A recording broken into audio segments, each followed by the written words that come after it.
Hi! Hello అండి. అందరికీ నమస్కారం. నేను మీ సంయుక్త. ఈరోజు నేను మీకోసం ఒక మంచి రెసిపీని పరిచయం చేయబోతున్నానండి. ఇది చాలా ఈజీగా అయిపోతుంది. ఇంకా టేస్టీ, హెల్తీ కూడా. అదే పుదీనా రైస్ అన్నమాట. దీనికోసమని మనం ఫ్రెష్‌గా పుదీనాని తీసుకోవాలి. నేనైతే ఇంట్లో ఒక చిన్న రెమ్మ వేశాననమాట. అది చాలా చక్కగా ఇలా పెరిగింది. సో, ఫ్రెష్ పుదీనా ఆకుల్ని తీసుకొని చేస్తున్నాను. సో, ఫ్రెష్ పుదీనాని ఒక కప్పు వరకు తీసుకోండి. తీసుకొని చక్కగా వాటర్‌లో ఇలా క్లీన్ చేసేసుకోండి.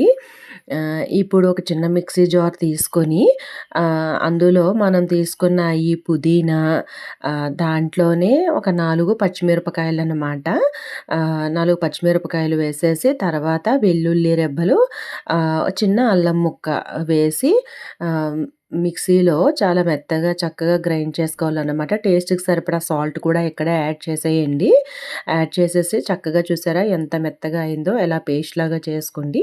ఇప్పుడు ప్యాన్ పెట్టుకొని ఒక 2 టేబుల్ స్పూన్స్ ఆఫ్ నెయ్యి వేసుకోండి. అందులోనే మన బిర్యానీ మసాలా దినుసులు, ఇంకా ఆవాలు, జీలకర్ర, పోపులనమాట.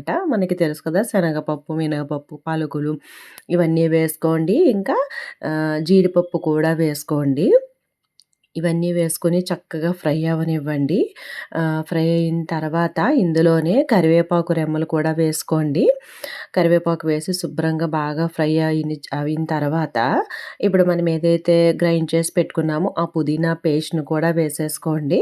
వేసేసుకొని ఒక 5 మినిట్స్ వరకు ఏంటంటే దానిలో ఉన్న పచ్చి వాసన పోయినంత వరకు చక్కగా ఫ్రై చేసుకోండి. ఆహ్, దానిలో ఉన్న పచ్చివాసన పోయి చక్కగా మనకి మంచి ఫ్లేవర్ అనిపిస్తది. ఆ టైం వరకు మనం ఫ్రై చేసుకుంటే సరిపోద్దనమాట.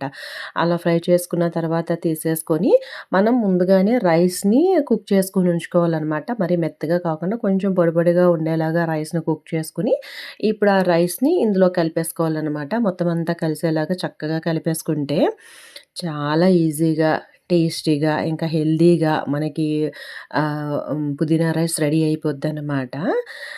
పుదీనా ఏంటంటే చాలా మంచి ఫ్లేవర్ ఉంటది మనందరికీ తెలుసు. దానిలో ఉన్న మింట్ ఫ్లేవర్ ఏంటంటే మనకి చాలా ఫ్రెష్ ఫీలింగ్‌ని ఇస్తది.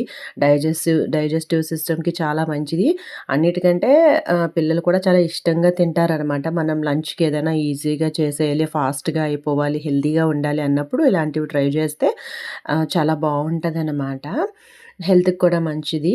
మీరు ట్రై చేయండి. ఎలా ఉందో నాకు చెప్పండి. Thank you so much.